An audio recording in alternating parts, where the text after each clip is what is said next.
Thanks for checking in. I really appreciate the comments that people have sent me, and I appreciate you subscribing to my channel. Thank you very, very much. It's been very humbling, and I look forward to showing you a lot more. Today I'm going to show you another Jimmy Page kind of a riff. It's used a lot in rock, classic rock music, and I think you're really going to like this riff.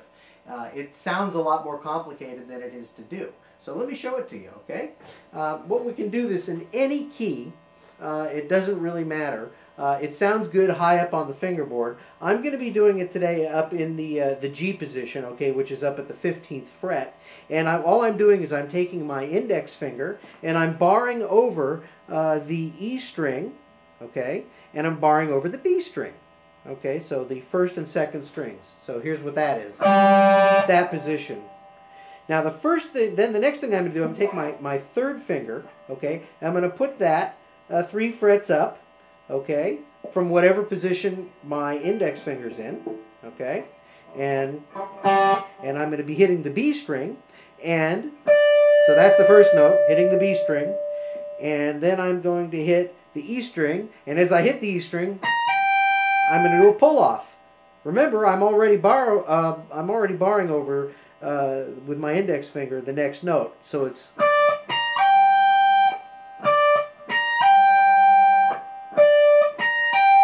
Now, believe it or not, if you can do that, you can do this riff, because all it is. If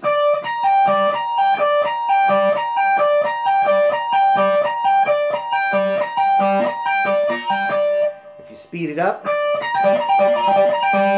and that's all the riff is. And it's a really cool riff. I think you hear that on Stairway to Heaven. At any rate, I'd like you to practice that and just get proficient with keeping it. Maybe use a metronome if you want to work with your timing on this. It also works well without distortion. You know, I'll give you a little hint. A lot of the things that we're using distortion to create sort of this classic rock tone, if you got rid of the distortion and you got rid of maybe some delay or some of these other effects, they're really just blues riffs. And that's what these guys did. You know, a lot of these players in the 60s did.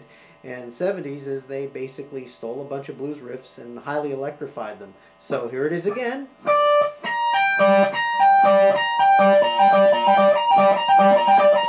If you want to throw in a bend afterwards, in the same position that your third finger is in, you can go. Okay. Wasn't that easy? This is David Karras with another 2-minute guitar trick. This is easy. You can do this.